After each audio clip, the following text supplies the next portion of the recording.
Hello, welcome. You're watching I24 News coming to you live from Tel Aviv. Iranians have been asked to pray for their president after he was involved in an apparent helicopter crash close to the border with Azerbaijan. Ibrahim Raisi was on the helicopter along with Iran's Foreign Minister Amir Abdullahian. State media says rescue teams have been unable to reach the crash site because of bad weather. One official saying that they are still hopeful, but details from the crash are very concerning. Here's a statement from the Iranian Interior Ministry a short while ago.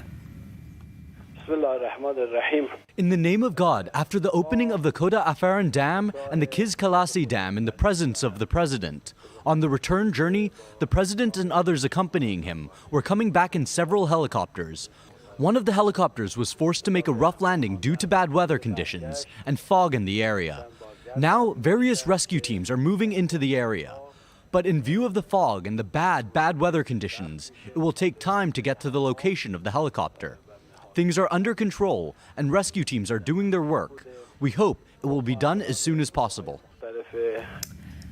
Well, for the very latest, we're joined by Camelia Entekabifad. She's the editor-in-chief of the Independent Persian. Thank you so much for being with us, Camelia. And we're hearing that Ayatollah Khamenei has convened an emergency session. Is it looking more likely as though the president has not made it? Thank you, dear Laura, for hosting me. It looked like, when I'm examining the events, it looked like these people has been killed at these crashes. For certain reason, there is a protection team, security team traveling with the president, and these people are capable having a satellite phones and very advanced radio wire services. If it has been any sort of hard crashes or anything than it can be estimated, these people are alive, definitely they were going to tell the people. They would make these wire services connections with the security team, and they can be able to say where they are exactly and what the condition has the president. Since that kind of the reasons hasn't been provided, it's most likely these people has been lost at this helicopter crash. All right. Well, what are the implications of that then, Camelia? Because Raisi was in line to take over from the elderly supreme leader, Khamenei, one of two potential candidates. I understand. What happens to the line of succession if he has indeed been killed? It's a very interesting time in Iran. If you remember, some time ago, I was at your program and I was told you this summer would be a very important time for Iran as they were making the next succession to the supreme leader to be chosen. They set up all of this government in one line and all of them in the favor of the supreme leader opinion, from the foreign ministry to the parliament to the president, and also the election of the council of choosing the supreme leader also so much in the line of this opinion. They were dominating this government. Yes, Raisi can be at the succession, a group of the chosen by the assembly of experts choosing the supreme leader, maybe Moshtaba Khamenei and him both would be the candidate. But here I would like to insert another idea to these events. And let's say there are different rival parties, people and groups in Iran. They are also very capable. They have their own supporters. And for them, it's not that easy to give up in the favor of Moshtaba Khamenei or Ibrahim Raisi to dominating the power, become the supreme leader, or hold the strong offices inside of Iran. I don't want to name anyone to make a conspiracy suggestion, but I want to give you an example. For example, few days ago, we heard Rouhani was complaining about missed opportunities to run as this assembly expert, or his nomination has been disqualified by the Council of the Guardian. These people who were part of this system and now eliminated start showing their disappointment and show they have their groups, power, supporters to demonstrate the decision by the supreme leader. Perhaps these events that happened to Raisi and Amir Abdullahian shouldn't be simply the helicopter crashes. And I know in Iran there would be no investigations or no truth seeking to examine the events for us, but based on what we have and seeing that these rival groups inside Iran start to having the clashes over seeking the power after Khamenei. And Camelia, the nation has been asked to pray for Raisi today, but could this news actually trigger anti-regime protests?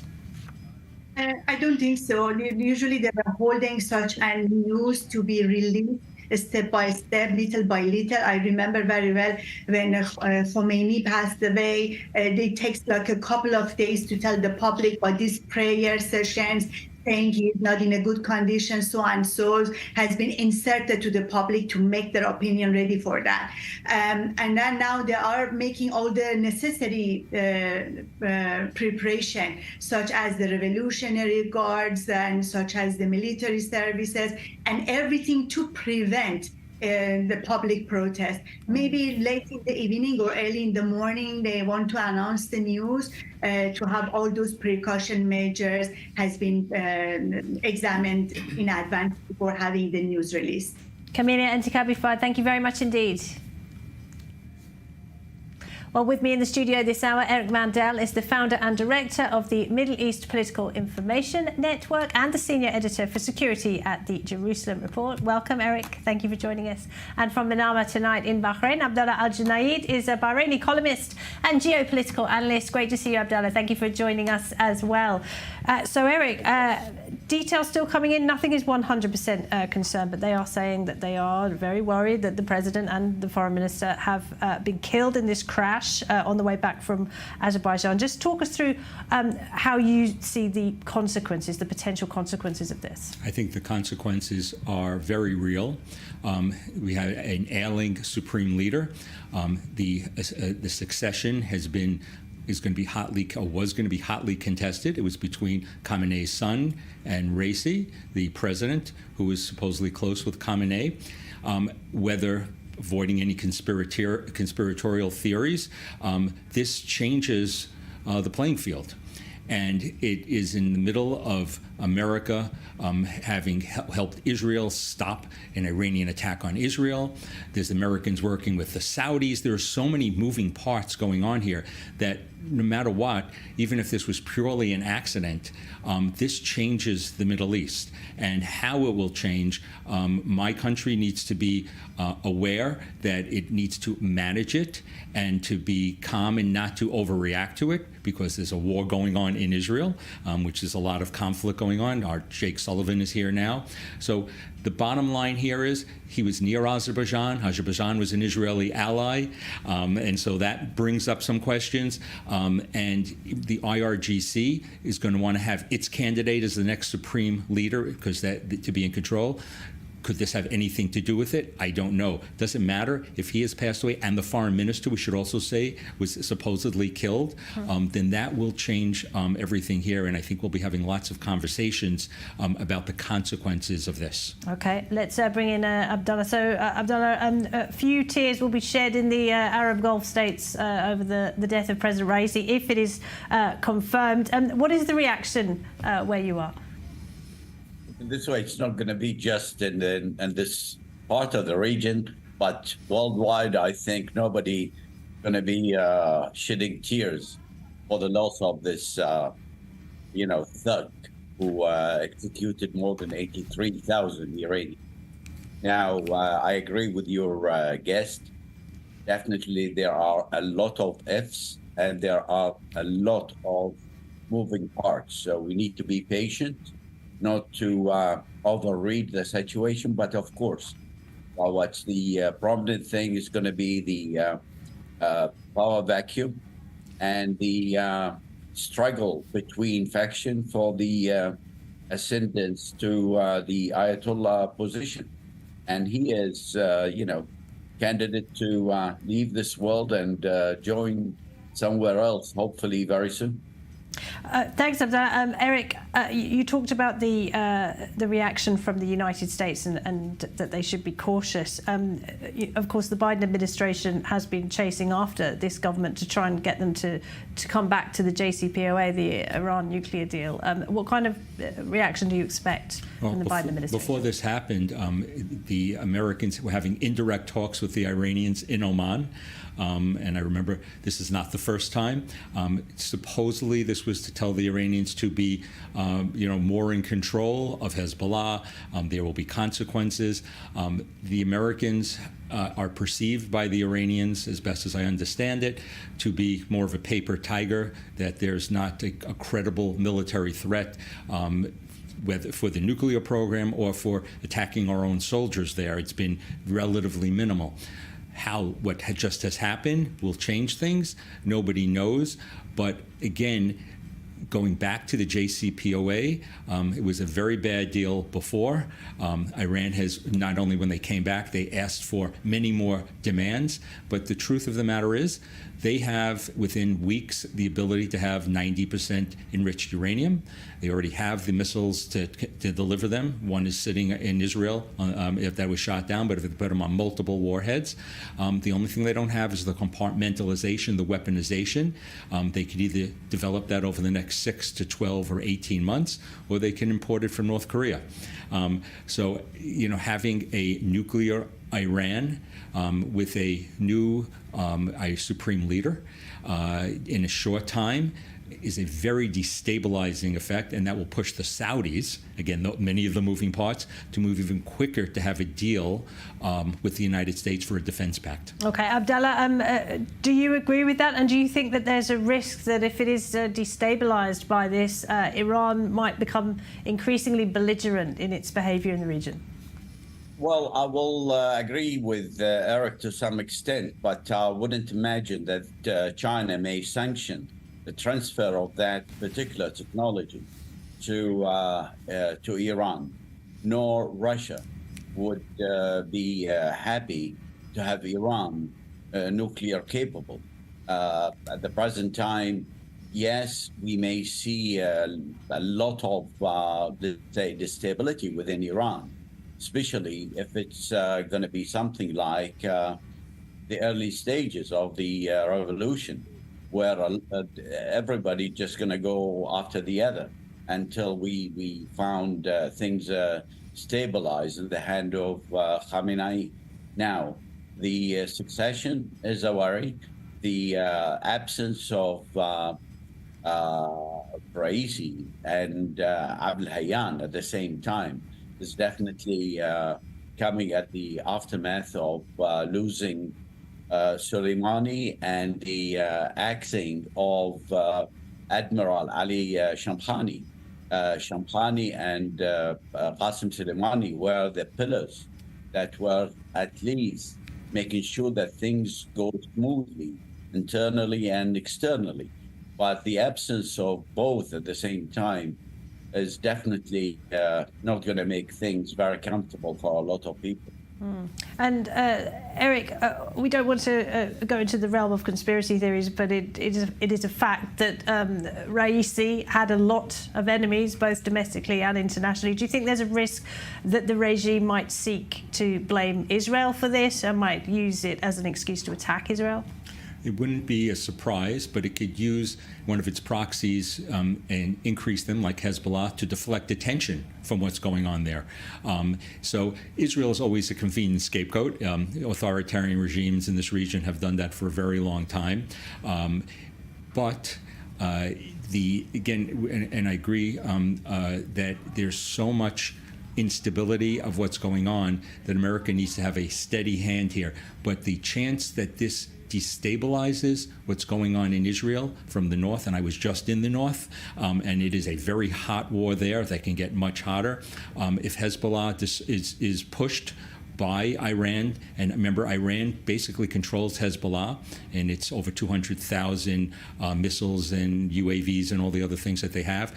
This could make a northern war happen sooner than later. Again, don't know how Iran is. Remember, it's a authoritarian, brutal regime that will do horrible things to its own people, but it will also do whatever it has to remain in power. That is the number one thing they have to do besides ideology, and that is really for all authoritarian regimes. And of course, Abdullah, that affects people where you are as well, because Iran's proxies, of course, reach deep into the region. We've seen its proxies in Yemen attacking Saudi Arabia and other countries in the region. Is there a risk that we might see more activity from the proxies now? If we're going to see anything that indicates or agrees to what America just thought a few minutes ago, it's going to be definitely the Houthis escalating, and definitely we may see Hezbollah, upping the ante in terms of attacking Israel, northern Israel, and maybe beyond. The Iraqis, I don't think they are in a good position at the present time to antagonize everybody all at the same time. But what we need more than anything, and again, I'll agree with Eric, it's for the U.S. to stay focused and understand exactly that to restabilize this region should be the highest priority. And to do that, we'll need the collective will plus the collective, components to face any challenges. It's no more one part against the other. We need to focus, but we need also the U.S. to really focus on in terms of addressing issues. And Eric Mandel, on that point, the Biden administration has been accused by its opponents of rewarding its enemies and hurting its allies. I mean, is that true? And do you agree with that? Whether it's true or not, a lot in the Middle East is perception. So when, and I was in Qatar talking with my ambassador there and military attaché last year and talking about not responding. This is pre-October 7th to attacks. What I was told was everybody knows America is the strongest. But I said we're perceived as not wanting to use that. And if you don't want to use that in this part of the world and you want to advance an agenda, you will fill that vacuum and keep moving ahead. Are we perceived? We're perceived that way post-Afghanistan. We're perceived that way even during the Trump administration when the Iranians attacked the oil facilities in Saudi Arabia in 2019, and we did not respond. That's not a good look if you want to manage and stabilize it as a superpower. So the America should try to manage this and should take a steady hand. But we don't have as much leverage as we did before because we have only diplomatic leverage. A credible military threat we don't have. And also what was perceived when we told the Israelis is perceived that not to have too much of a response to the Iranian attack. Again, that in this part of the world is more weakness than strength. All right, Eric Mandel, stay with us. Abdullah Al-Junaid over in Manama, you're going to stay with us for a while as well. Thank you very much. But I want to move now to Syria because Iran, of course, has had a heavy military presence in Syria for many years now. The Islamic Republic intervened in the Syrian civil war to prop up Bashar al-Assad a decade ago. So let's get the reaction from inside Syria now. We're joined by journalist Badr Ahmad.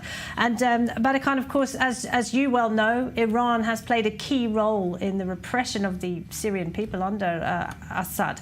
What are people saying where you are about the what is looking increasingly like the death of President Raisi?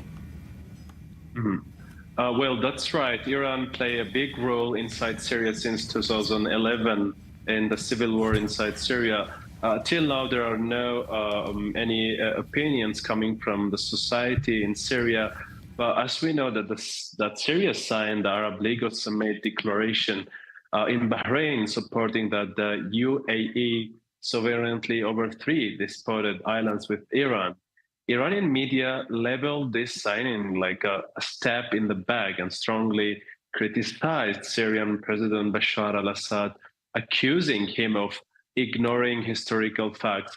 Well, these islands have been a subject of dispute since 1971, when Iran took control of them after the British withdrawal. Well, diplomatically, this decision might affect the relations between Syrian regime and the Iranian government, specifically on the Syrian war and specifically on the Syrian situation, because we know that Iran is controlling completely the diplomatic and the military decisions inside Syria, as they have groups, let's say, in Deir ez-Zor countryside, in north of Aleppo, and also they have a big control in some parts around Damascus. So I think that could affect the relations, could be military, could be diplomatic, between these two countries, as we know that Iran was the first country who supported this government since 2011 with militias, with Hezbollah from Lebanon, and with other groups that send it to Syria through Iraq and from Lebanon too. Barakan, thank you very much. Barakan Ahmad there in Syria. And I was wondering if I could get a reaction to that from Abdullah, if he's still with us, Abdullah Al-Junaid. No, well, all right, we'll get back to Abdullah a bit later. I wanted to ask Abdullah because, of course, his country was hosting the Arab League summit. But today's helicopter crash does come just a day after the Islamic Republic executed a number of people, including 2 women, and a member of Iran's vulnerable Jewish minority is at risk of imminent execution. For more on that, we're joined by Iraj Mesdahi. He's a writer, researcher and former political prisoner from Iran. Thank you very much for being with us. The regime calling for the people to pray for Raisi today. Can we imagine that millions will be quietly celebrating the news instead? Of course, I think people are celebrating that, but not me, because I wanted him to be tried. You know that Raisi, he has a file in Sweden in the court. We had a court in Sweden for Hamid Nouri, one of the Iranian criminal. He was sentenced to life imprisonment. In that case, Ebrahim Raisi, his name is also mentioned, and we could have, the same sentence for him if he would come to Europe. Of course, now I believe that he should be killed, because there is no any sign of them. There is no, because the president, when he is in the helicopter, they have they have GPS and they have equipment that they can get in touch with him. There is not any sign of life there. This is not the first time. 2 years ago, one of Raisi's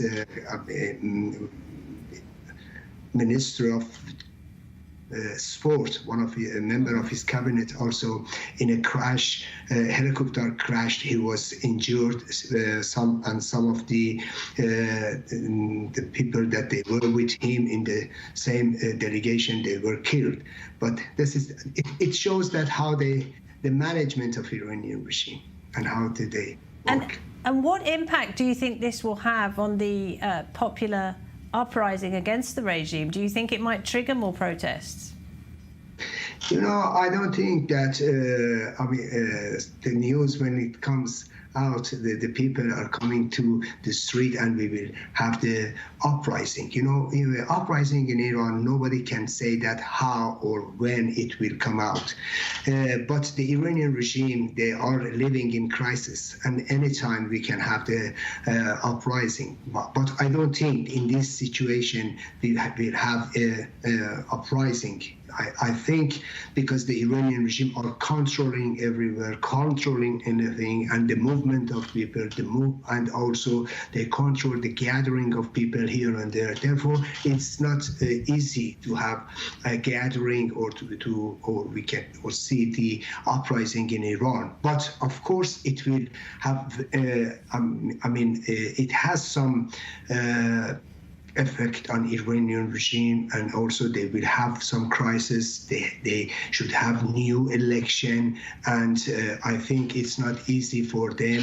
In any election, there is some crisis between the branches of regime, and therefore I think we will have more crisis in future. Of course, the Minister of Interior, the Minister of Foreign Affairs also, he was with Raisi. There is not any sign of life now. And just on the horrible wave of executions we've seen lately, do you have any information specifically about the young Jewish man who was sentenced to death? You know, we have execution in Iran during last 45 years. You know, this is the solution for them. This is the only way that they can solve their problems. And nowadays also we have a lot of problems. You know, we have problems with Israel. You know, the attack of Iranian regime to Israel. We have some problem in Gaza and also in Persian Gulf and in Yemen and so on. So therefore, Iranian regime now they are using execution to suppress the people and to show their iron fist. This is why even, you know, some people were arrested that during last years they didn't arrest them. Now they arrest. Why? There is something changed in Iranian regime. They want to show that, and this is why that they are going to kill the people or they're executing now this young Jewish, because they want to kill him because of Qisas law. You know, that they are saying that this is not our fault, it doesn't up to us, because the family of the one who was killed, they want revenge, they want Qisas. This is why we don't, this is not our decision, this is the decision of the family. This is the way that Iranian regime try to kill the people and not to accept the responsibility. Okay. I hope we have heard some news that the people, they are trying to pay some money to the family of the victim, and to so there is still some hope. There is still some hope. All right, well, let's hope that he is saved and he is spared. Iraj Mizdahi, thank you very much. Great to talk to you. Thank you. We're going to take a short break. When we come back, more on the reactions to what's looking increasingly likely, like the death of Iran's President Raisi in a helicopter crash. Plus, we'll get the latest on the fighting in Gaza over the past 24 hours. That's next.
I-24 News Channel, broadcasting from Israel, with dozens of correspondents throughout the world, brings the truth from Israel to hundreds of millions of people in scores of countries. Completely gunned down in their beds. De la frontière qui sépare Israël. The state of emergency and war in Israel. Bringing Israel's story to the world.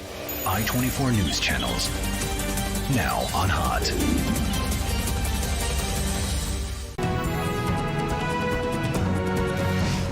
Welcome back. Well, there's been fierce fighting in both northern and southern Gaza over the past 24 hours, with 2 more IDF troops killed in the operation close to the city of Rafah over the weekend. Let's get the latest with our correspondent, Zach Anders. He's in the south of Israel. And Zach, the 2 soldiers were killed in the Rafah area while civilians continue to flee the city.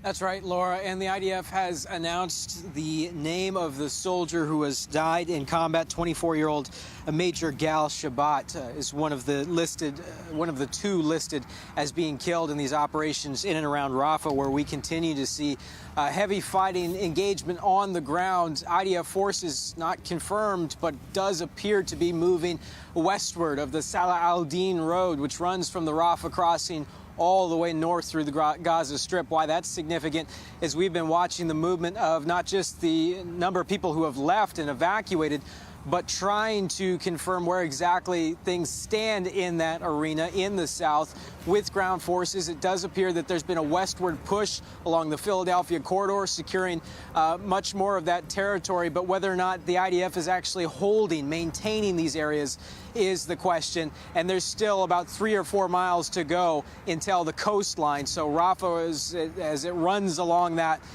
border with Egypt, still a considerable amount of that city that still has not seen an evacuation notice, and ground forces have not made it into those areas. The United Nations now says some 800,000 people have left the Rafah area. This is a major chunk of the 1.2 million people that were believed to be in the area before the evacuation notices came down. In the north, that's where we see even heavier fighting taking place. I'll step out so you can get a look at what we're seeing in the Bet Hanun area. This is a fire that's been going all afternoon. The smoke stretches for miles to the east. Whatever's been burning here has been burning hot for quite a while as well. We can see some of the flames shoot up occasionally. And this, it's not clear if this is the result of an earlier airstrike. I saw earlier what I believed was some controlled detonations, not airstrikes that were taking place in this area. The IDF says last night that the 7th Brigade is operating in this area in Jabalia and north of Bet Hanun into this, what you see behind me. A significant amount of ground engagement that we've been able to see over visuals that have been geo-confirmed, a lot of it coming through Palestinian media reports and through Hamas's Telegram channels. What is going to be significant here as we watch what is taking place in the north with ground forces now in this area for over a week. An expanded evacuation notice has been handed down by the IDF Arabic spokesperson last night that extends all the way to the coast, to the Mediterranean. If the last 6 months of fighting has taught us anything, it's that the fighting will follow wherever the evacuation notice is issued. And with this latest zone expansion all the way to the coast from Jabalia westward until the coastline, it does appear clear that the IDF has been pushing from east to west through these areas, once again engaging with Hamas at ground level in this area. All right, Zach, thank you very much indeed. Zach Andrews there in the south of Israel. And senior Biden official Jake Sullivan has been meeting Prime Minister Netanyahu here in Israel today. The US National Security Advisor came to Israel from Saudi Arabia, where, according to the kingdom, he held talks with the Crown Prince Mohammed bin Salman on a wide-ranging security agreement between the two countries. Reminder, I'm joined in the studio by Eric Mandel, founder and director of the Middle East Political Information Network, and over in Bahrain, Abdullah Al-Junaid is a columnist and geopolitical analyst. Thank you both for staying with us. So, Eric, Jake Sullivan is here. Joe Biden has actually just said, addressing college graduates in the US, that he is working to make sure we get to that two-state solution. Big disconnect between Biden and Netanyahu at the moment. Is this the Biden administration's last chance to stop the IDF from going into Rafah? Well, first of all, how do we define two states? How do you, it's not just, I think the Israeli people, and I've spent a lot of time, are not wanting to reward at this point of time the Palestinians with a path for two states or to Palestinian independence. So I think they're kind of ignoring really the Israeli public from really most of the left through the center and right. This is not the time, because it's seen as a reward for what Hamas has done. The administration keeps bringing up the two states. Two states means different things for different people. To the Arab world, it means 1967 lines, which is armistice lines of 49 or the Green Line. Those are indefensible lines, and according to UN Security Council Resolution 242, Israel was never supposed to withdraw to indefensible lines from territories, not the territories total. And I don't think any Israeli prime minister is going to agree to that, whether it was Yair Lapid or Benny Gantz. So Bibi maybe says the right message, but he's the wrong messenger. Jake Sullivan, who basically works to the pleasure of what President Biden wants, would like Israel to stop in Rafah. And they keep saying that what Israel's doing is limited. It is not full-scale war. But the message was really ill-timed. And it should have, if they want to do it, it should have been quiet to say, Israel, we are not going to provide you with offensive weapons against a terrorist entity, especially knowing that terrorist entity, Hamas, is supplied through the Philadelphia corridor. And that the question really is, should Israel have started there, which is for a whole other discussion. But Israel cannot, from my point of view, consider themselves victorious to whatever extent we talk about that, but with leaving Rafah intact. But I tell you, one thing Netanyahu's not done and what Biden's not done and Sullivan, all of them, they really have not managed the expectations of their people and their world, because you are dealing with an entity that has been built up over 17 years with over 300 miles of tunnels, most of which have not been destroyed, and even in the center and north, plenty of terrorists are still present. All right, and Abdallah, Jake Sullivan, of course, came here directly from Saudi Arabia. The Israelis don't want to have a conversation about the two-state solution, but the Saudis very much want them to have that conversation, don't they? No, totally. We have two tracks. Track one is what the Saudis are talking about with the Saudi directly, which is the security pact. In terms of the current conflict, we hope that cessation of hostility established as soon as possible to save lives. Three, the peaceful track between Israelis and Palestinians have already been marked, and we hope that both parties very soon, hopefully, would meet and agree on a track. If it's going to be 1 year, 2 years, 3 years, what we want is a total commitment from both parties. And I'll add one thing. At the present time, what we want, and I disagree with Eric, because also I speak to Israelis, and they are committed to a solution that serves and secures the aspiration of both people, the Israelis and the Palestinians.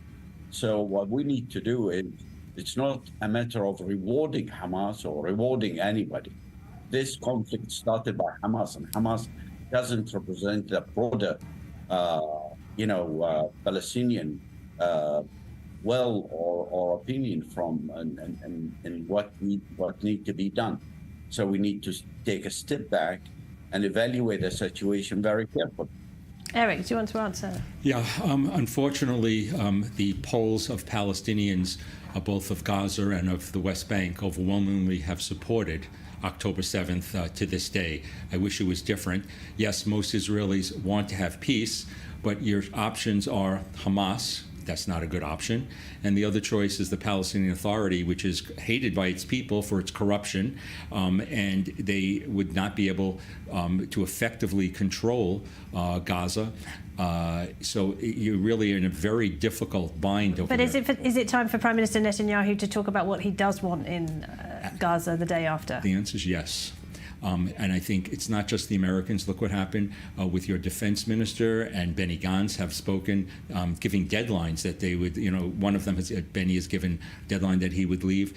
I think you need to talk about it, but you need to be honest, and it goes back to what I was saying before, that there's going to be an insurgency that's going to come up from here.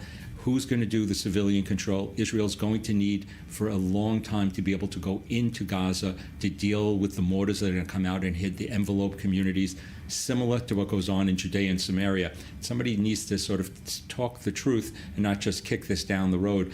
And the Americans are not incorrect. My country is not incorrect in saying we need to have some kind of plan of what you want. Is it a military occupation? Is it a total withdrawal? Which the defense minister says no way. No way. And he's absolutely right, because that means Israel's in charge of the sewers and electricity and those things. And the Palestinian people do not like the Israelis coming in to do that. That would be a disaster. Abdallah, I just want to ask you, because of course your country just hosted the Arab League summit, and we know about all of the public statements. But I'm wondering if you can give me a glimpse into what was said behind the scenes about what happens if Israel fails to defeat Hamas. Let me just recap and comment on what Eric have said. To start with, what our friends in the United States need to address as well. It's not just Israel failure that led to what took place in 7th of October, but also making Netanyahu accountable for facilitating the finances and also the degradation of the PA. Both of those, Netanyahu is partially responsible, and he should be made accounted for by the Israelis before anybody else. What the summit in Bahrain reached is one thing. Definitely Israel need to listen fast. We are your neighbors, and day after, the most important thing that we need to find the grounds to support what we have signed in 2020 and develop something totally different to the realities before that. But continuing this war, it's not helping at all. Okay, Abdallah, thank you very much. Abdallah Al-Junaid there in Bahrain. Also. Well, Egypt has threatened to downgrade relations with Israel if it goes ahead with a planned offensive in Rafah. Egypt has also joined the South African case against Israel at the International Court of Justice at The Hague, accusing it of a genocide in Gaza. My next guest says Cairo is playing a dangerous double game with Hamas. Haitham Hassanain is an adjunct fellow at the FDD, the Foundation for Defence of Democracies. Thanks for being with us, Haitham. So tell us, what is this double game that you say the Egyptians are playing? Thanks for having me, Laura. So basically, for years, Egypt and Israel had an intersection of interest because both sides cooperated to fight terrorism in Sinai, were against the Muslim Brotherhood ideology, and even Israel helped Cairo in Washington policy circles to lobby against Muslim Brotherhood propaganda. And since this was the case, mathematically speaking, Cairo and Jerusalem seemed to agree on one thing. When it came to Gaza, Hamas is a bad actor since it's an offshoot of the Muslim Brotherhood. And indeed, unlike Mubarak's time, Sisi government destroyed lots of tunnels, which made it gain the trust of Washington and Jerusalem when it came to containing a terror group like Hamas. Also, at the beginning of the Hamas-Israel, Cairo seemed to care about one major thing, that no displaced Gazans shall come to its territory because the bad guys, Hamas, are going to be among them. But as Israel started to get closer to Rafah, the Egyptians began to get hysterical because they knew their secret will be revealed by a way or another, which is that there have been tunnels leading from Rafah to Egypt. This meant some members of the Egyptian security establishment knew about that and didn't do anything to stop that over the past years. One way to explain this is that some of the officials were corrupt ones who benefited financially from that. Their government knew about it, but didn't do anything to balance its relations with Hamas, who were leaning toward Turkey and Qatar. So in order for Cairo to create an equilibrium with these two regional actors, they had to look the other way while Hamas dug tunnels and smuggled weapons. Obviously, the situation ended up getting out of control because October 7th massacre happened, and consequently, the Israel-Hamas war happened and led to the death of thousands of people from both sides, which Egypt even rejected to take some women and little children from the Palestinian side till Israel finishes dismantling Hamas, which is using them as human shield. And what would it mean then, Haitham, in terms of not just Egypt's relations with Israel, but also its relations with the United States, which provides billions of dollars in aid to Cairo every year? Means that the two sides shall have or will have a serious conversation soon. This is a mistake that led to the death of thousands of people, and at least the corrupt officials from the Egyptian side shall be punished. Another topic shall be discussed as well. Why not open shelters for Gaza children and women until Israel dismantles Hamas? They are suffering a lot in this war because Hamas is using them as human shields. And reports say is that some rich Gulf countries offered the financial incentives for Egypt to host them, but it rejected the idea so far. Haitham Hassanein, thank you very much indeed. Eric Mandel is with me in the studio. And Eric, there's some pretty big threats coming out of Cairo this week. Threats, but I will say my government has handled this not well. We had leverage, and we could have done a few more carrots. Listen, you think about in the Syrian civil war, Turkey took in millions of refugees. Lebanon did, Jordan did, of the refugees from Syria. These are fellow Arab Muslims. To have trapped them, if this was most other countries, they would have been condemned, Egypt. We should have put pressure for them to develop temporary tent cities to bring in a few 100,000 people to unclog this, and we made a big mistake in not doing it. Egypt, at this point of time, the country is profoundly anti-Israel, if not anti-Semitic, and so they have to throw red meat, out there. But this doesn't, as the fellow from FDD said, this does not advance Egyptian interests because the Muslim Brotherhood is the father of Hamas. These are ideologies that is their number one enemy. That's why Morsi is not the president anymore. So I think the Egyptians, that we Americans should be leaning on the Egyptians a little bit to lower their rhetoric here and to say to them, hey, you allowed almost an unlimited amount of weapons into Gaza, and you're part of the problem here, and you did not solve this. So I think Egypt is doing this for maybe public consumption, but America should really lean on them at this point. Okay, Eric, for now, thank you. Well, Israel's Prime Minister Benjamin Netanyahu has been meeting with mayors and community leaders from the north of Israel for the first time since January. The last time they met, they were promised a $1 billion rehabilitation plan for the north within 10 days. But it still hasn't happened, and tens of thousands of Israelis remain unable to return to their homes. Our Middle East correspondent Ariel Osseran reports. Israel's northern border with Lebanon as cross-border fire further escalates. Over the weekend, Hezbollah launched at least 100 rockets and drones at Israeli border communities, launches which continued throughout Sunday. There were no injuries from any of the launches. There has been an escalation, especially through the use of drones, UAVs. Hezbollah's put new capabilities on the table. We saw in recent days that they hit a military target with a UAV that first dropped a bomb from its wing and then crashed into the target, which is a double punch. That's a new capability that Hezbollah put on the table, and they're making increasingly more effective use of their targeted UAVs. The IDF said it continued its strikes on Hezbollah posts across southern Lebanon, including eliminating a senior Hamas-linked commander in a drone strike close to the Lebanese-Syrian border. Meanwhile, the editor of the Lebanese El Akhbar newspaper, affiliated with Hezbollah, Ibrahim El-Amin, outlined over the weekend the new strategy of the pro-Iranian axis in its campaign against Israel. The plan, a war of attrition from Gaza through Lebanon to Yemen. In his article, El-Amin writes that the goal is to get Israel to return to the negotiating table as it begs for an agreement and is willing to pay heavy prices. The way to get there is by using new drones and focusing on sensitive Israeli targets. This comes as Iran confirms holding indirect talks with American officials in Oman in an attempt to prevent the Gaza conflict from spiraling into a regional war. All the while, Hezbollah continues to target Israeli border communities with no end in sight.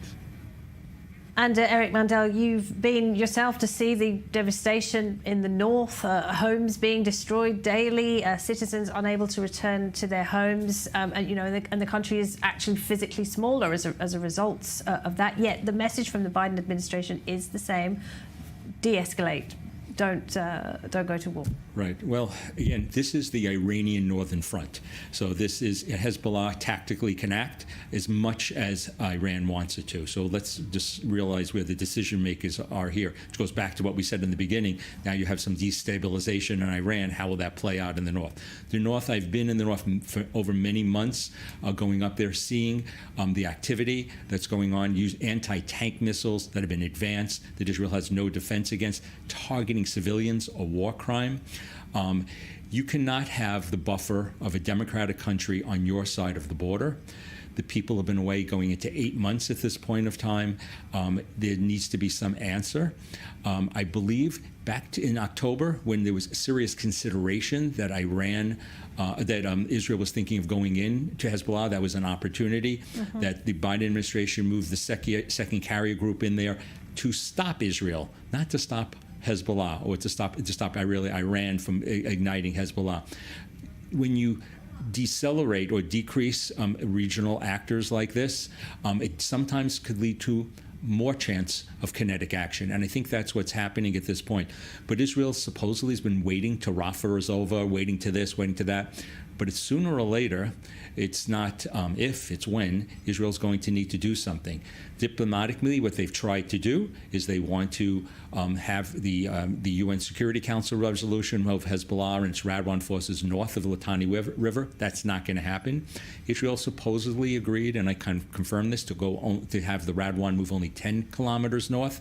I don't know if the people of the north will accept that, but I've also heard people saying we should have never been evacuated in the first place. There's a lot, I've heard some people say, there are people saying I'm not going to go back because I don't feel safe. And there are people saying we should never have left if we knew we were going to be out for 8 months, even knowing the devastation. And maybe if we were there, Israel would have had to have acted to protect us sooner. Yeah, it's really bizarre to think people have not been able to go back to their homes now for 8 months now. Terrible situation. Eric Mandel, thank you very much indeed. We appreciate it. Well, as Saudi Arabia and the United States work on some kind of defence deal, there are additional signs inside the kingdom of rapid social change. We're here to talk about that. We're joined by Loay Al-Sharif, peace activist and expert in Arab-Israeli relations. So, Loay, let's start with the kingdom's first ever participation in the Cannes Film Festival in the south of France. It's entered a film called Noura. Tell us about that. Well, indeed, Laura, part of the opening up to the world that the Crown Prince of Saudi Arabia is doing is actually these kind of participations. And don't forget, there's also the Red Sea Film Festival that's been there for 4 years now or more. And there are more things to come, Laura, because don't forget that Saudi Arabia is expected to host the Expo in 2030 and also is aiming to host other international tournaments. So it's a sign by the Crown Prince that he's saying that I am opening up the country to the world, and so that many people come and understand that Saudi Arabia under his reign is different from Saudi Arabia that they've been known in the media. Cinema has been very much at the forefront of social change in Saudi Arabia. And yes, and you also now have lots of original movies being made by Netflix and other streaming shows, other streaming channels. I'm talking about original movies and TV series that are fully Saudi and going global. And this is a good step, in my humble opinion. But you have to know one thing, Laura. There are some, how to say this, there is some resistance, but it's not the vast majority of the population. The vast majority of the population back the Crown Prince of Saudi Arabia in his reform to catch up to the world. And it's a great way to find out about a country's culture, isn't it? To see a film that was made 100% there. Meanwhile, this is what's really grabbing people's attention, I think it's fair to say. There was a fashion show involving swimwear. And this, of course, in a country where just a decade ago, women had to wear these long, black, full-bodied abayas. This is a big change. It's a big change indeed. And I agree with you, Laura, by the way, about the culture. I did a program 7 years ago with the Saudi minister, with the tourism industry about the Arabian civilizations in Saudi Arabia, like the Nabatean, the Lihyanid, the Thamudi. These are Arabian civilizations that compete with Egyptian and Mesopotamian civilizations. So this is something very important to highlight. And for the swimwear competition, it's also a sign. I see it as a sign from the Saudi Arabia to say to the world that we are catching up. We are ready to host Expo. We are ready to host other tournaments, other international events. And it's a big change. It's a big change, but it's a very positive that is supported by the mass population of Saudi Arabia. They very well supported by the mass of the Crown Prince's decisions to open up the country. And I know it's like something, when you see the reports, it's unheard of, but it is heading to the right direction. Saudi Arabia moving forward, one day at a time. Loay Al-Sharif, thank you very much indeed. Great to talk to you. Thank you, Laura. And just to recap our top story this hour, Iranians have been asked to pray for their president after he was involved in what looks like a helicopter crash close to the border with Azerbaijan. Ibrahim Raisi was on the helicopter along with the Iranian Foreign Minister Amir Abdullahian. State media says rescue teams have been unable to reach the crash site because of bad weather. They can see very foggy conditions and a lot of theories about what happened there, but it looks increasingly likely as though the president of Iran, Ibrahim Raisi, nicknamed the Butcher of Tehran, has been killed in a helicopter crash close to the border with Azerbaijan. He had been there visiting a dam along with other officials. 3 helicopters, one of them crashed. Rescue teams have not yet reached the scene. We will, of course, keep you updated on that story throughout the day here on i24 News. Stay with us. Thanks for watching.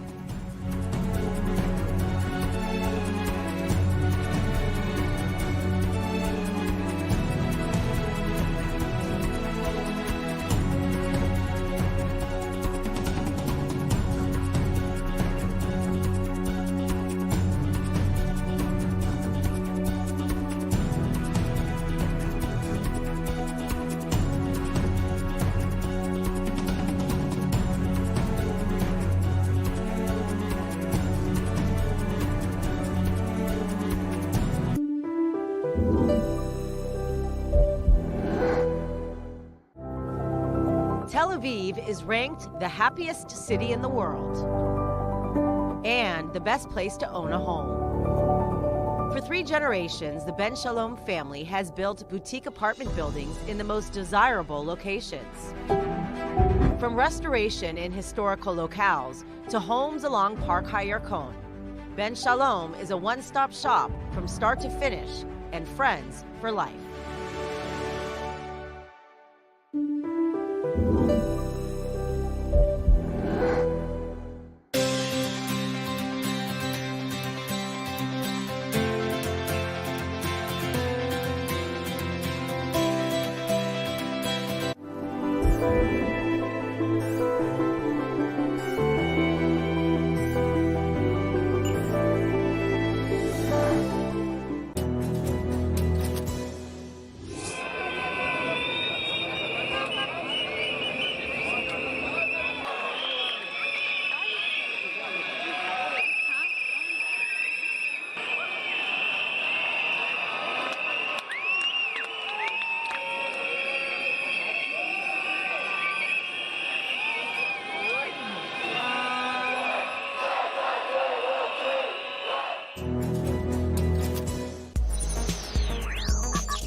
Take you into that moment.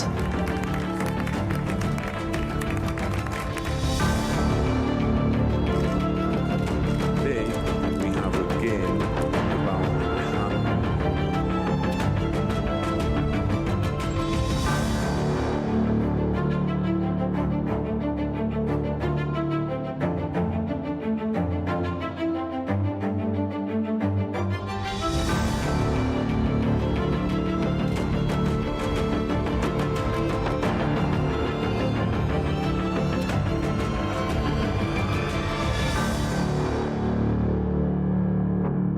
This is Breaking News Edition. I'm Benita Levine. A helicopter incident in bad weather with Iran's president, foreign minister and other Iranian officials on board. Conflicting reports about what happened in Iran's East Azerbaijan province in recent hours. Much speculation across the Middle East. Iran's interior minister saying one of the choppers transporting President Ibrahim Raisi and Foreign Minister Hussein Amir Abdullahian made a rough landing, and rescue teams have been battling to get to the scene since Sunday afternoon local time, apparently because of the fog. One local news agency calling on Iranians to pray for the 63-year-old president. Now, Raisi was elected at the second attempt in 2021 and since taking office has ordered a tightening of morality laws, overseen a bloody crackdown on anti-government protests and pushed hard in nuclear talks with world powers. Here's the latest update from Iran's interior minister. In the name of God, after the opening of the Koda Afaran Dam and the Kiz Kalasi Dam in the presence of the president. On the return journey, the president and others accompanying him were coming back in several helicopters. One of the helicopters was forced to make a rough landing due to bad weather conditions and fog in the area. Now, various rescue teams are moving into the area. But in view of the fog and the bad weather conditions, it will take time to get to the location of the helicopter. Things are under control and rescue teams are doing their work. We hope it will be done as soon as possible. So for more, we now bring in our Middle East correspondent, Ariel Osaran. He joins us from Givatayim here in Israel. And Ariel, a developing story with major consequences for the whole region, a range of reports coming through. Talk us through what is known about this helicopter incident. What can you tell us? Right, Benita. So we'll try and make some order in all these conflicting reports. So about 4 or 5 hours ago, initial reports of a crash of the helicopter carrying Ibrahim Raisi, the Iranian president, as well as the foreign minister. Initial reports said that they had lost contact with the helicopter and that it had made a hard landing. That has since been updated to an official crash announcement by the authorities, but dozens of rescue and search and rescue teams are on the ground right now. None have yet to reach the helicopter itself. They believe to be zeroing in on the site of the crash. The dozens of teams are based in the northwestern Iranian city of Jolfa, and from there are carrying out the operations. But given the thick fog and the heavy rain and the mud, the conditions make it impossible for the forces to reach there by air or by vehicle transport, so they have to make their way there on foot, and that is also dragging on and making the search and rescue efforts more complicated at this time. Thank you so much.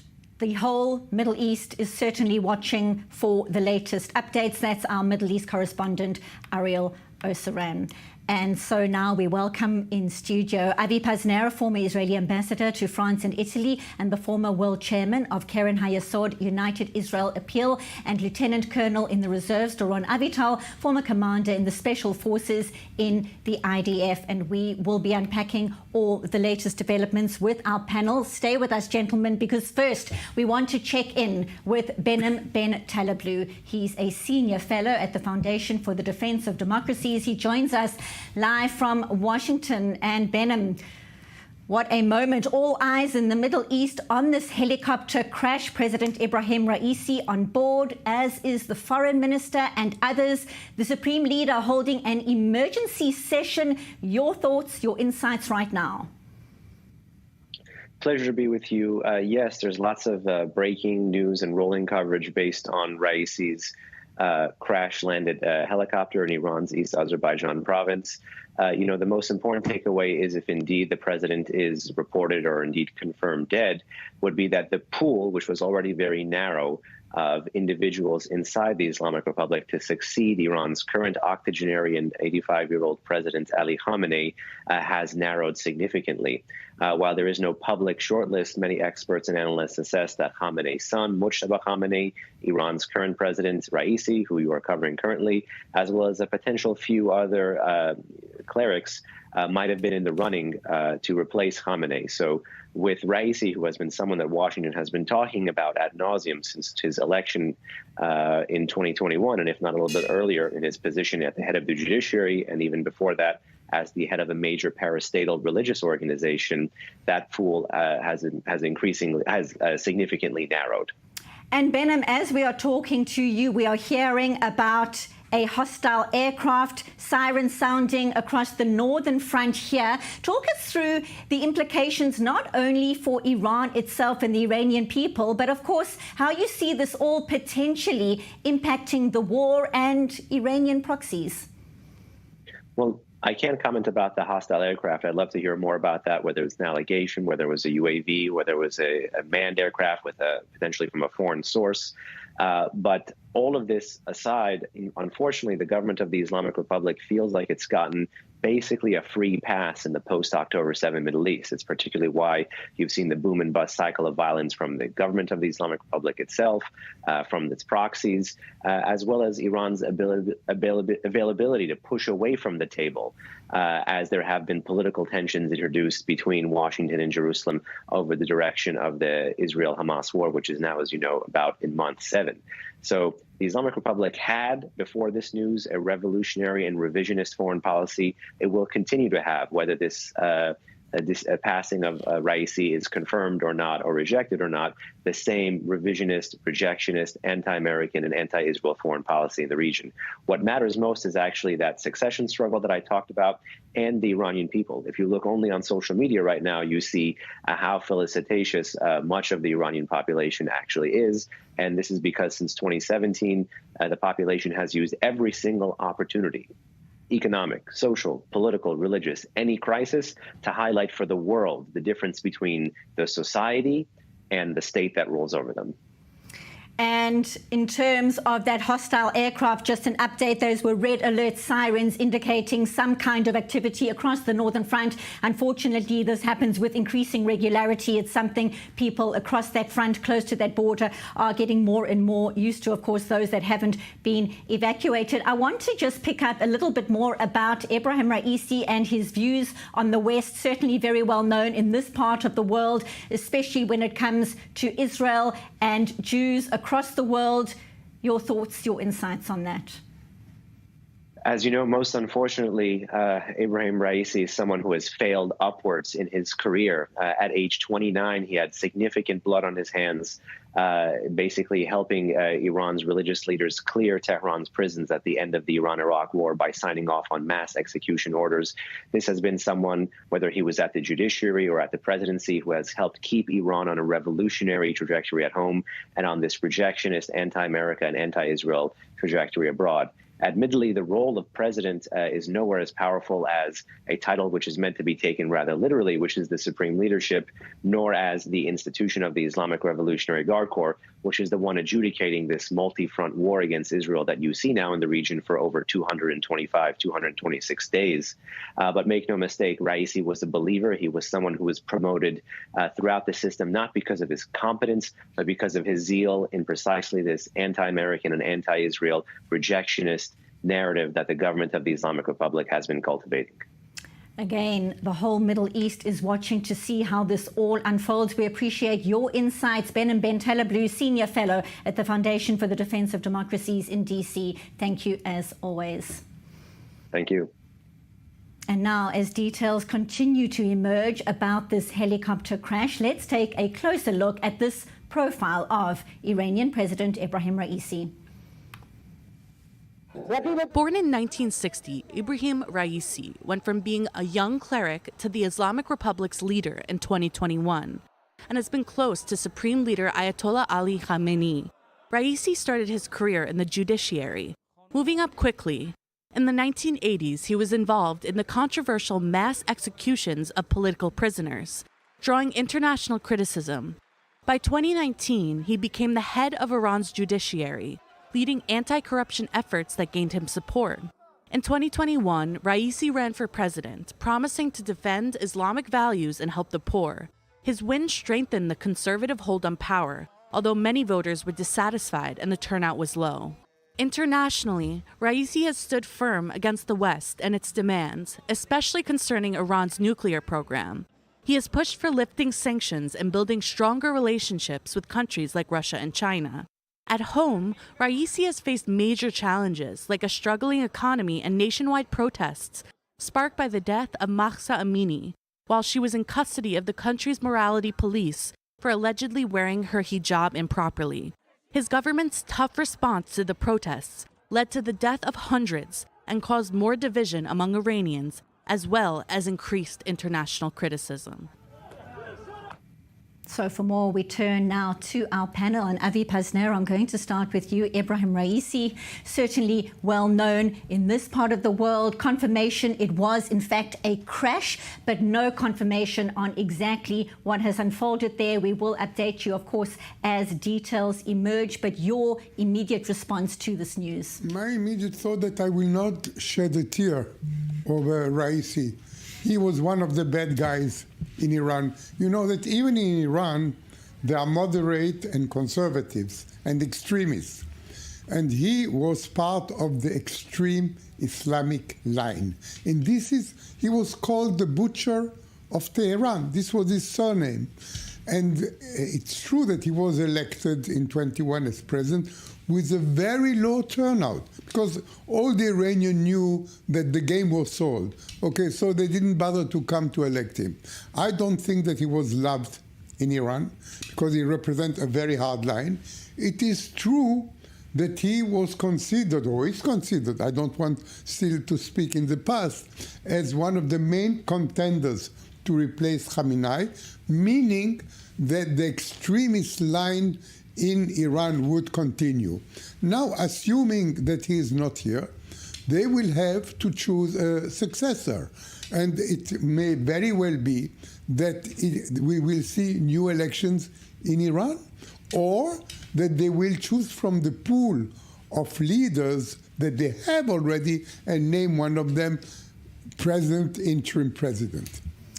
I'm going to get your reaction as well, Doron. But first, a quick update. We spoke earlier on in this broadcast about some kind of unidentified aircraft coming across the northern front. Confirmation right now, the IDF has intercepted that IAE. So we will keep you updated as that unfolds. But Doron, your thoughts on what is happening in terms of East Azerbaijan, a province in Iran? We know it's bad weather, and we certainly can see from the footage there is fog. It isn't easy to get to the scene. Nonetheless, much speculation, finger pointing already. Unpack it for us. Well, it's a bizarre eventuality in the context of the landscape of war that we're having right now with proxies of Iran and with Iran directly, as was in the 13th of April. Of course, there would be people that would try to hint to some involvement of us, which of course is not true. There's no, Israel would never participate in such an act. Maybe an insider, who knows, because there's also this turmoil inside Iran, and maybe an accident. So accidents play sometimes role in history. So the question, how would it unfold? How would it affect the war that we are in the midst of? It's hard to tell right now. And as we're speaking, we're also getting an update that 3 members of the rescue team trying to get to the scene have disappeared, certainly speaking to the very dire weather conditions right there as these teams try to get confirmation on exactly what did happen. Yeah, exactly. I mean, it's interesting. It reminds me of the failed operation of the Americans to clear the hostages in '79, and they had also a problem with the helicopters in the desert of Iran. So helicopters are prone to conditions of air. You would expect the president to have the best pilot, the best equipment, so it's a little bit surprising. The best path to be taken, the weather to be taken into account. I wouldn't suspect that in a country like us, such accident can happen, but really, we have to really wait and see what really transpired here. As you say, a developing situation. We keep updating you as we get more and more confirmation about what is unfolding. But right now, let's take a listen to the last comments that are known from President Ibrahim Raisi. He was in Azerbaijan visiting a new dam.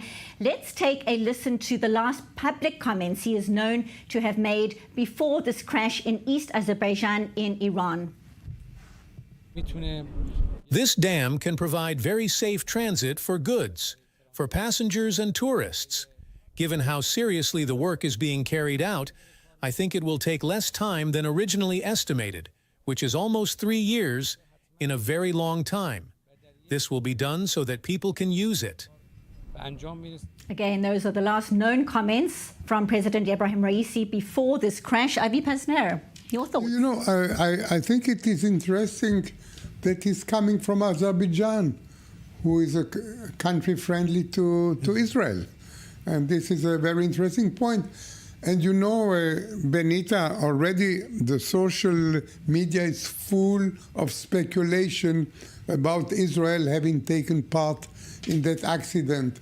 I know, as from my knowledge, that Israel has never, ever taken out a foreign leader. Foreign terrorists, yes, Nasrallah, Sinwar, those are legitimate targets. You know that in the 60s, when Abdul Nasser, that was Israel's arch enemy, was president of Egypt, Ben-Gurion, Eshkol, Golda Meir, all did not want to take him out, although there were people in Israel who strongly advised them, let's take Abdel Nasser out. He's dangerous to Israel. They didn't do it. They said it would create a negative impression in the whole world. So I personally do not believe that Israel is involved here. Sure, there are rules to the game. We don't play this kind of games. Maybe other countries, I don't know to associate with, but it's not the kind of game we can play. We don't kill leaders of sovereign countries, and not even in the context of '82 in Beirut, where you remember Yasser Arafat, not a president of a state, but a head of a terrorist organization, was under the aims of the IDF, and there was a decision not to take him out. It's not the thing. It was Begin's personal decision not to take him out. I don't think there's no, for sure, there's no association to Israel, but people would play this card, there's no question about it. There's no doubt about it. There would be much speculation that in fact, could be the case. We wait for the confirmation. We've been seeing that certainly on social media in recent hours. Gentlemen, stay with us. Much more to discuss right now. Earlier in the day, Benjamin Netanyahu meeting with the heads of northern authorities for the first time in 4 months. The last time they met in January, the Prime Minister promising a $1 billion rehabilitation plan for the north within 10 days. That hasn't happened yet. Meanwhile, Hezbollah continues to target Israeli northern border communities, in some cases destroying scores of homes. And of course, we heard about those red alerts earlier on at the time of this broadcast. Now for more, let's take a look at this report. Israel's northern border with Lebanon as cross-border fire further escalates. Over the weekend, Hezbollah launched at least 100 rockets and drones at Israeli border communities, launches which continued throughout Sunday. There were no injuries from any of the launches. There has been an escalation, especially through the use of drones, UAVs. Hezbollah's put new capabilities on the table. We saw in recent days that they hit a military target with a UAV that first dropped a bomb from its wing and then crashed into the target, which is a double punch. That's a new capability that Hezbollah put on the table, and they're making increasingly more effective use of their targeted UAVs. The IDF said it continued its strikes on Hezbollah posts across southern Lebanon, including eliminating a senior Hamas-linked commander in a drone strike close to the Lebanese-Syrian border. Meanwhile, the editor of the Lebanese El Akhbar newspaper, affiliated with Hezbollah, Ibrahim El-Amin, outlined over the weekend the new strategy of the pro-Iranian axis in its campaign against Israel. The plan, a war of attrition from Gaza through Lebanon to Yemen. In his article, El-Amin writes that the goal is to get Israel to return to the negotiating table as it begs for an agreement and is willing to pay heavy prices. The way to get there is by using new drones and focusing on sensitive Israeli targets. This comes as Iran confirms holding indirect talks with American officials in Oman in an attempt to prevent the Gaza conflict from spiraling into a regional war. All the while, Hezbollah continues to target Israeli border communities with no end in sight. So for more on the ground, let's go live to our correspondent, Zach Anders. He joins us from southern Israel on the border with Gaza. And obviously, the breaking news story, this helicopter crash in bad weather conditions with Iran's president, foreign minister and other Iranian officials on board in East Azerbaijan in Iran. Conflicting reports as we've been discussing. But to start, Zach, as an amateur pilot yourself, give us an idea of the various scenarios that could play out in weather conditions like the ones we're hearing about over Azerbaijan province in Iran. Yeah, and that's one of the first things you think of in aviation is what was the weather, what were the conditions like at the time of this incident. And the images that we see from this area, dense fog. That's an immediate red flag that the conditions were poor and that the helicopter itself would be flying with IFR, instrument flight rules. Now, this is a part of the world where civilian radar coverage or air traffic control is not going to be as extensive and robust as you're going to get in Europe and in the United States, where there's a support network on the ground that will see where you are in the air and be able to support you and tell you where to go, for lack of a better term. This reminds me of the Kobe Bryant crash. The pilot there in that helicopter crash flew into clouds. There's a phenomenon called spatial disorientation. It's when you can't see out the front windscreen of the cockpit, your body, you cannot tell really, literally, which way is up, which way is down. You have to rely on your instruments, trust those instruments, and if you make the wrong decision, the wrong move, you can end up exactly where you don't want to be. This is going to be something that we'll certainly pay very close attention to. The conditions 100% look like it played a factor here. Mechanical faults, a lot of people get very fearful of helicopters, but they're actually rather safe. Even if this helicopter was to lose power, it would still be able to glide down to the surface, but then you're in mountainous terrain. This was first described as a rough landing. There's a euphemism in aviation that any landing you can walk away from is a good landing. Well, in this scenario with a helicopter of that size, this is an American-made helicopter, by the way, you're going to impact or hit the surface rather fast. And if you're in mountainous terrain, The threats there are of rolling down a hillside. You need somewhere flat to land a helicopter. And in particular, what caught my attention was knowing that this helicopter still had a great distance to go, presumably back to Tehran. It would have been loaded with fuel, and any sort of impact, especially with a helicopter, much different than an airplane, that fuel centrally stored inside the body of the aircraft or body of the helicopter. You could have a tremendously difficult situation on the ground as well, with some of that fuel igniting if it is a hard impact. And I think the fact that the rescuer crews have not located this helicopter yet indicates that they've 100% lost communication with the crew, and that whatever happened was forceful enough to either knock the pilots or anyone skilled to operate the radios out of commission, or the airframe is damaged to such a degree that they can't communicate with anyone else on the ground. So a very serious incident here. Correspondent Zach Anders and an amateur pilot, thank you so much for that update live from southern Israel. And Doron, I want your take on exactly what we're talking about, the speculation around what is happening. It seems abundantly clear based on what we can see and what we're hearing. It certainly looks and sounds like a crash. Nonetheless, as we were discussing earlier, there's still going to be speculation. There is already finger pointing. Sure. And then you hear about what's happening across the northern front.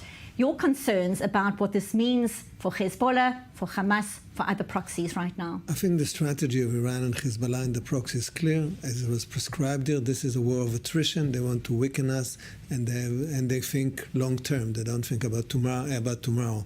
And in this respect, they don't think of a full-blown war, but to wear us down slowly. Now, this kind of event, if they really associate it with us, can help strengthen their positioning, the determination, the way they cloud us as this not a sovereign, healthy state, but as an terror organization, as they try to do it, together with the Americans behind us. So, of course, it can help strengthen the determination of Iran and its proxies to continue this war of attrition. But I don't expect it would evolve on the context of this accident to a full-blown war. Other reason might push us there, but not this. 30 seconds, your thoughts. Yeah, I do believe that we're still in the same framework in the north. It's true, there is an escalation, more records. By the way, also more Israeli targeted killings in Lebanon and beyond Lebanon. But we still are in the same framework, and both sides at this point are not interested in a general war. Gentlemen, stay with us. We're going to discuss that in more detail very shortly. Right now, though, a quick break. When we get back, our breaking news coverage continues. Stay tuned. Back in just a few moments.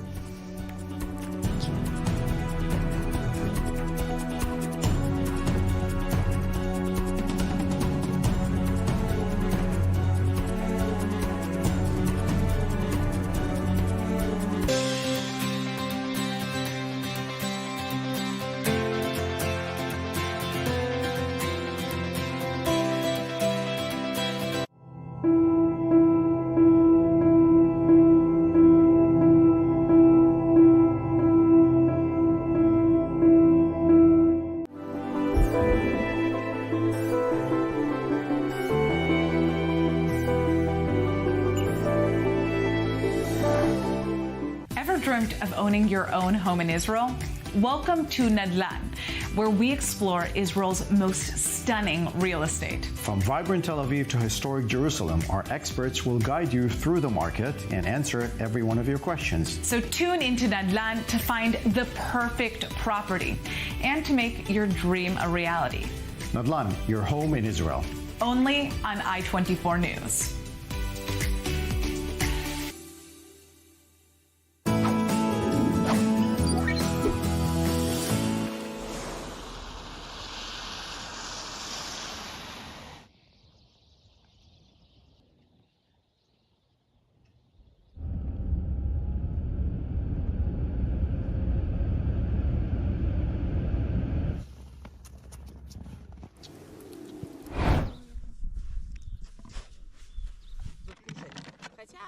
Моя толстая.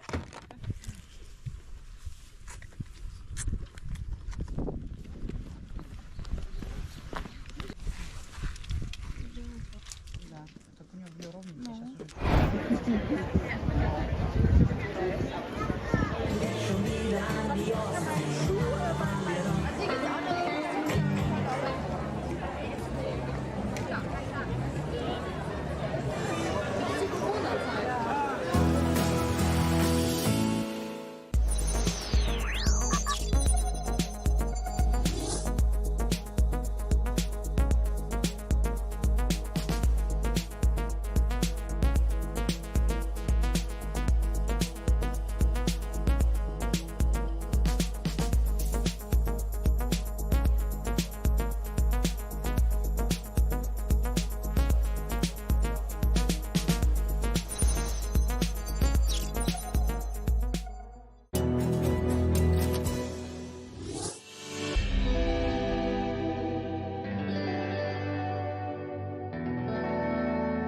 Breaking news coverage continues. I'm Benita Levine. We now turn from Iran to the Israeli political scene. Ultimatums, protests and questions over what might happen the day after the war. More in this report. The war in Gaza continues, with Israel maintaining that fighting in the north of the enclave and expanding military action in the south is necessary. But in the halls of the Israeli parliament, political pressure is growing and divisions are coming to a boil. On Saturday, War Cabinet Minister Benny Gantz threatened to resign and issued an ultimatum to Prime Minister Benjamin Netanyahu to come up with a post-war plan for Gaza. The War Cabinet must form a 6-point plan by June 8th to bring back home our hostages, to eliminate the Hamas regime, and to demarcate the Gaza Strip to ensure Israeli security control. Gantz, the leader of the National Unity Party, joined the governing coalition and the War Cabinet to help steer the country through the war.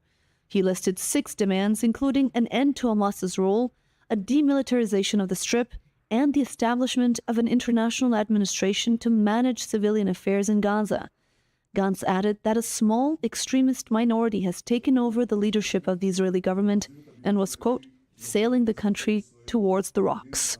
If you, Prime Minister, prefer the national to the personal and choose to follow the path of Herzl, Ben-Gurion and Rabin, you will find us partners in the struggle. But if you choose and lead the entire nation into an abyss, we will choose to resign from the government. Netanyahu immediately dismissed the demand, saying that Gantz should instead pose ultimatums to Hamas and asking 3 questions. Does Gantz want to see the operation in Rafah through to its end? And if so, why is he threatening to topple the unity government during the IDF operation? Does he oppose Palestinian Authority rule in Gaza even if Mahmoud Abbas is not involved? And would he support a Palestinian state as part of a normalization process with Saudi Arabia? Gantz's office was quick to respond, saying that he would have entered and finished the mission in Rafah months ago, that Palestinians can be part of a post-war leadership in Gaza, and that normalization with Saudi Arabia isn't dependent on a Palestinian state, avoiding a direct answer. Far-right Minister of National Security Itamar Ben-Gvir made his opinion about Gantz clear, posting on X just one word: leave.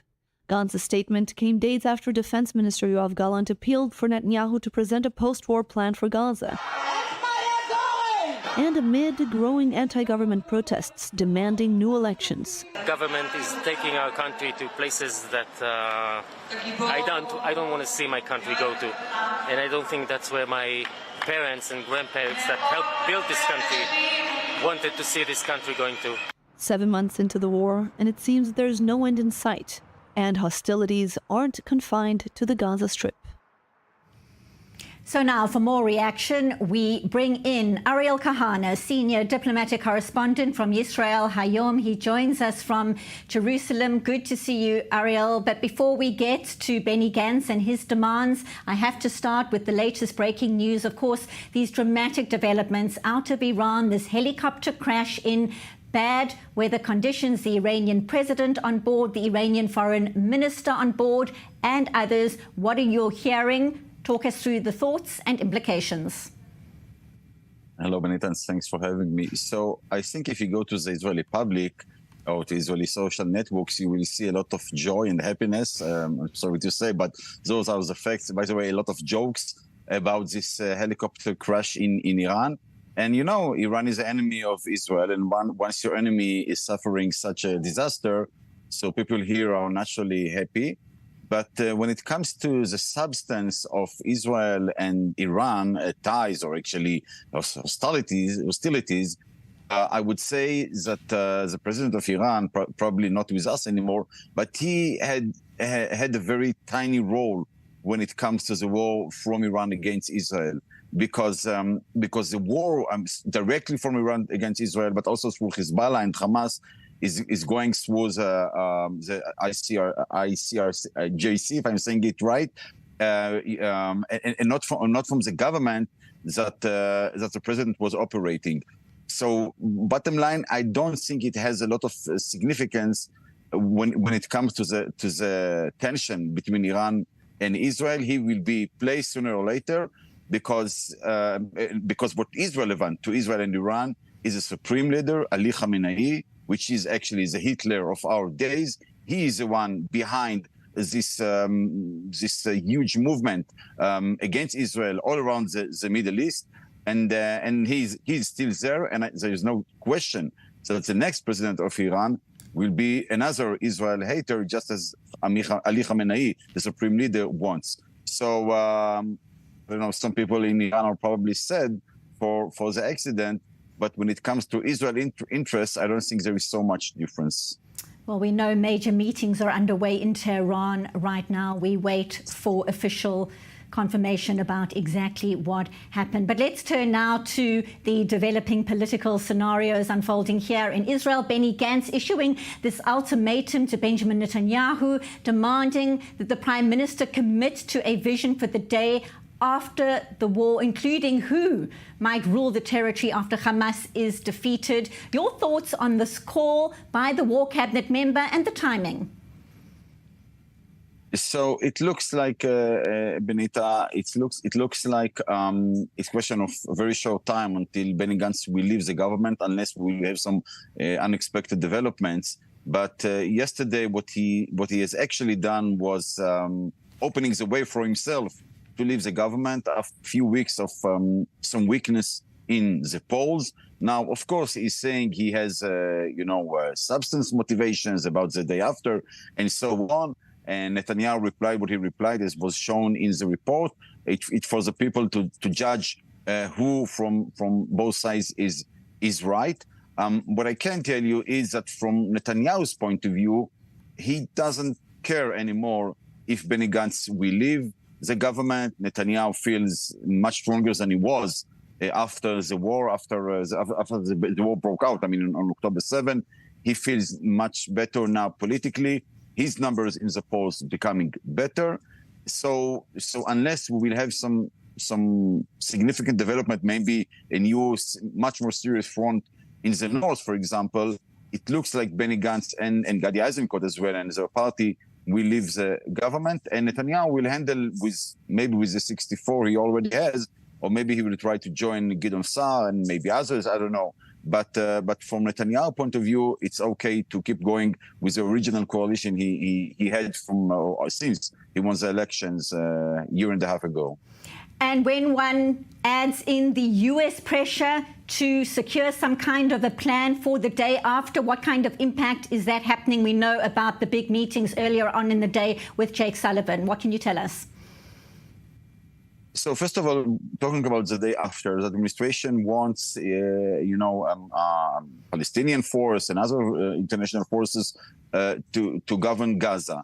The problem is, and that's what Netanyahu is saying, the day after is very far. We are still in this day and not in the next day, because Hamas is not weak enough. Hamas has suffered a strong fight from Israel, but it is still strong enough to handle all the supplies that are coming into Gaza. He's still strong enough to shoot missiles every day, a few times a day, into Israel. And he's maybe even strong enough to send terrorists to to the places, to the settlements around the Gaza Strip. So this war is definitely not behind us. This front is not behind us. That's what Netanyahu is saying. And as long as Hamas is strong enough, there is no reason to talk about the day after, because Hamas will kill everyone who is coming inside. To me, this statement by Netanyahu is quite reasonable, and I think a lot of Israelis do agree with him, because the war is still taking place. And then when Hamas will be much weaker, then we will be able to talk about the day after. But from Netanyahu's point of view, and again, a lot of people will agree with him, it's just too early to talk about it. Gantz, as we saw, disagree. He wants to talk about it now, and the Americans, as you said. But again, from Netanyahu's point of view, it looks very far. And once you don't stop the war in Gaza, you can talk about the big deal with the Saudis, which is another issue that Sullivan and Netanyahu was talking about. So all in all, from Netanyahu's point of view, all that is just too early to call, if you want, too early to talk about. Let's see where it will go. If Gantz will leave the government, then it will be very, very, I would say, interesting or maybe tough from Israel point of view to see how Netanyahu will handle the ties with America while he doesn't have a unity government kind of protection by Benny Gantz as he had in the last half year. And of course, Jake Sullivan stopping off in Saudi Arabia for meetings before he came to Israel. So we wait to see all those developments. Thank you so much for now. As always, Ariel Kahana, live from Jerusalem. Thank you. Devastating development. Shani Luke has today been laid to rest in Israel 226 days after she was brutally murdered by Hamas terrorists on the 7th of October. A photograph of the 23-year-old Israeli-German woman on the back of a pickup truck surrounded by armed terrorists on that day has been seen around the world. A picture that encompasses the depravity that unfolded on that day, a photograph that won accolades in the media world. Shani's body was held in Gaza by Hamas. The IDF recovered her body and those of hostages Yitzhak Gelarenta, Amit Buskila on Friday, and the body of hostage Ron Benjamin was also brought back home on Saturday. More in this report. In Sregim, Israel, the home of Shani Luke's parents stands as a place of deep mourning. The cheerful 23-year-old tattoo artist was murdered during the brutal Hamas attack on October 7th. Her parents, Ricarda and Nissim, have faced the heartbreaking uncertainty of not knowing where her body was. We got all the answers and we closed this loop, and we are happy, that now she will have her own place next to us, and we can go there whenever we want, and she can rest. Shani was at the Supernova Music Festival near Re'im, where Hamas massacred over 360 partygoers. Videos of her smiling and dancing surfaced after the attack. Shani's father finds some solace in knowing that she was doing what she loved before she died, dancing and enjoying life. She loved so much life and she loved so much freedom, and she never thought that there is evil in the world because she was a free spirit. And and she saw it only for a couple of seconds. She didn't even understand what happened, and then she died. For us, it's a point of relief, actually. Initially, there was hope that Shani might have survived, but forensic evidence confirmed her death. Shani's tragic end became widely known when a video emerged showing Hamas militants parading her mangled body in the back of a pickup truck through Gaza. We can tell you from our own experience, and we lost our daughter in this massacre that happened here, and nobody should live through this, and no civilian should die in this way. There is no resistance that can justify what happened here. Israel must do everything that is necessary to bring them home. Everything, because there are still families that are waiting and longing for their kids and children and beautiful girls and really... And they're waiting and they're praying, and the whole country is praying for that. For Ricarda and Nissim, having their daughter's body back allows them a final goodbye. Unimaginable. And now, We welcome Eli David, whose brother Eviatar was abducted by Hamas on the 7th of October and is still being held captive in Gaza. He joins us from Tel Aviv. Eli, thank you so much for speaking to us once again. We know the families of the hostages have become so close during this period. The whole country is in mourning after the IDF brought back the bodies of some of the hostages. We just heard there Shani Luke's parents in that report. Cannot imagine how devastating this must be for all the families. Your thoughts right now, what can you tell us? Each time we get this kind of messages, it breaks my heart, breaks all of our hearts. Because as you said, we became a big family. It's probably the saddest family on earth. For example, the Geller rentals I feel like they are my brothers. I actually feel like Itzik is my father, and it's heartbreaking. I came today from his funeral, and it was really super painful.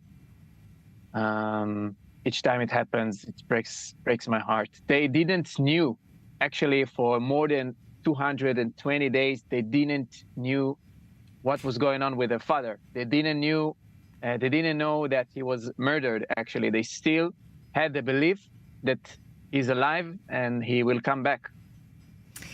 That hope was held by the entire nation. Of course, we know 129 hostages are still there in captivity.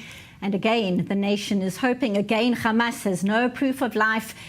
And your brother turning 23 in captivity. So talk to us about your appeal right now to the War Cabinet, to the decision makers, to try and make sure that the hostages still held there can get back home and be reunited with you, with other families, as you say, the saddest family on earth, the families of these hostages. We still have dozens of living hostages. More than a half of them are still alive, but every day that passes, they die. And if they don't die physically, then they die mentally. And that's maybe my greatest concern, because I really know that my brother is alive and I know he will come back, but I don't know if I'll get the same brother that was kidnapped in that horrible day. And my appeal to the government is not let go, is to do strong moves. Don't hesitate. Stop hesitating. If you want to do it by military force, then do it. If you want to do it by negotiation, then do it. Be brave. That's what we lack today. And when you talk about leaders being brave, we know major meetings today. Jake Sullivan is in Israel. He met with Benjamin Netanyahu, also with President Isaac Herzog, and he and the president discussing these ongoing efforts to see the return of the hostages. What do you make of this pressure from the United States that it's supposed to be putting on Qatar to secure a deal, for Qatar to put pressure on Hamas to reach a deal? What is your sense of the international pressure right now? So firstly, I really want to thank Mr. Sullivan and President Biden and actually everyone in the American Congress that and the government that really, I think, trying to do a lot to bring back the hostages. Same goes for the leaders of the free world. I also believe that we didn't do enough. I really think that still interests, political and economical interests are still part of that. And we are still don't do enough. We can still put a lot more pressure on Egypt, a lot more pressure on Qatar. These are the only states that really have influence on Hamas. And if for more than 7 months we didn't brought the hostages back, if we still didn't finish the war, then all of us are failing, all of us. And we cannot blame Israel for that, and we cannot blame Hamas for that. We have to blame all the sides. You mentioned that you can feel that your brother is alive, and as we've been discussing, the whole nation hoping and praying for all the hostages to get home safely. Tell us a little bit more about Eviatar. I'd love to. My brother is 23 years old. He's a young man trying to live his life. He loves festivals. He loves parties. He has lots of friends. My brother play the guitar. He plays the guitar. I'm jealous of him being so so good, actually, playing the guitar. A talented musician. Yes, he is. And we have a tradition to play every week, Friday night. I play the piano, my brother plays the guitar, and we love to play together and sing together. And that is the thing that I miss the most in our relationship. And he's also very calm and resilient and strong-minded. And I hope it helps him right now in the darkest place, in the darkest time of all, to survive and stay strong. Well, we so appreciate you speaking to us with your message of hope and resilience. Eli David, we hope for good news on Eviatar and all the hostages. Thank you so much for being with us on I-24 News. Thank you, Benita. Avi Pazner, it just breaks the heart to think what we're hearing about what is described there as the saddest family on earth. All the families of the hostages waiting for word, day 226 of this war. It's unconscionable. And you know, Benita, to my regret, the situation now is not good. From the point of view of our hostages, nothing is going on. And I do not see, by the way, anything changing soon. And I want to go back to the political scene. I think that if really Gantz and Eisenkot leave the government, this is not good news for the hostages. In the middle of a war. In the middle of the war. I think it is not good news, not only for the hostages, but also for them and their families, because they are pushing very hard on this point. You know, the right wing of the government does seem to care a little bit less. When you hear Smotrich and Ben-Gvir speak about the hostages, it's not their main care. And I believe that, first of all, in time of war, we have to be united. So it is a mistake for Gantz, unlike what Ariel Kahana, you interviewed before, think that Bibi Netanyahu will be pleased by that. He won't be pleased.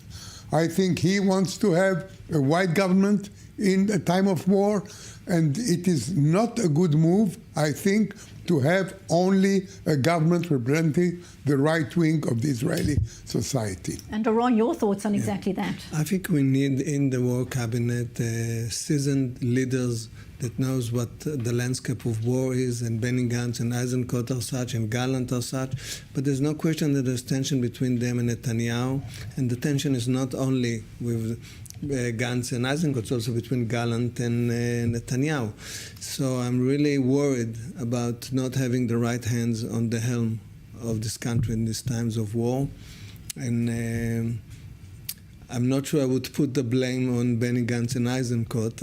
I would suspect Bibi Netanyahu, in many respects, is using them and not really fully collaborating, thinking with them how to continue this war in a responsible manner. Regardless of who is responsible, exactly. A political collapse right now is detrimental across the board, no doubt about it. Gentlemen, stay with us, because American Congresswoman Elise Stefanik has today addressed an Israeli parliamentary caucus meeting, slamming President Joe Biden during a meeting of the Knesset Caucus for Jewish and pro-Israel students on campuses around the world. Now, Stefanik is the highest-ranking female Republican in the House. She is praising former President Donald Trump for his work in advancing the Abraham Accords in this region, and lambasting the Biden administration for stopping the latest weapons shipment to its strongest ally in the middle of this war. Let's take a listen. There is no excuse for an American president to block aid to Israel, aid that was duly passed by the Congress. There is no excuse to ease sanctions on Iran, paying a $6 billion ransom to the world's leading state sponsor of terror, or to dither and hide while our friends fight for their lives. No excuse, full stop. That's why I'm proud to have sponsored or backed every measure to aid Israel that has come before the United States Congress. Every single one. It's why I, as a senior member on the House Armed Services Committee and Intelligence Committee, we have helped secure billions of dollars for the Iron Dome, David's Sling, the Iron Beam, anti-tunneling technology, counter-UAS systems, and further development of emerging technologies, most recently in the supplemental aid package passed just last month. It's why I led calls for the White House to speak out against the corrupt ICC.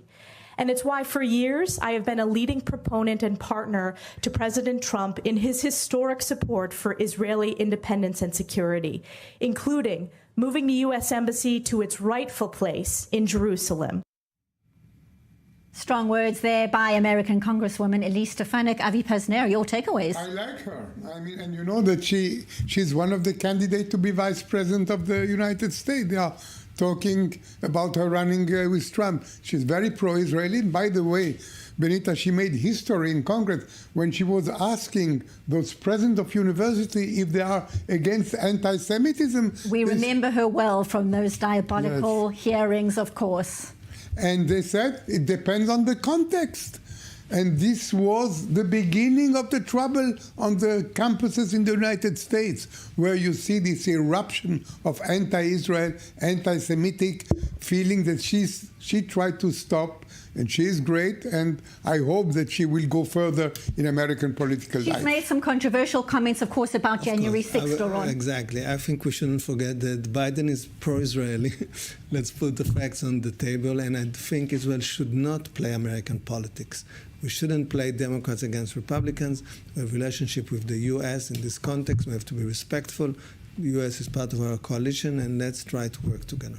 Only be nice to our friends on both sides of the aisle. Okay, both sides. So we agree about that. Nonetheless, right now, it is a sensitive issue. Aid coming from the U.S. to Israel. Israel needs those weapons. Your thoughts? We don't have much time. Weapons are coming to Israel. It's only those bombs have been stopped. But I do think that it was a mistake of the Biden administration even to stop one shipment, because it sends the wrong message to our enemies. But I can assure you, be assured, the flow of arms and ammunition from the United States to Israel is continuing. We wait and see. Avi Pazner, former Israeli ambassador to France and Italy, and Lieutenant Colonel in the Reserves, Doron Avital, thank you as always for being here in studio for this breaking news edition. And that is a wrap for now. I'm Benita Levine. Thank you for watching. Stay tuned.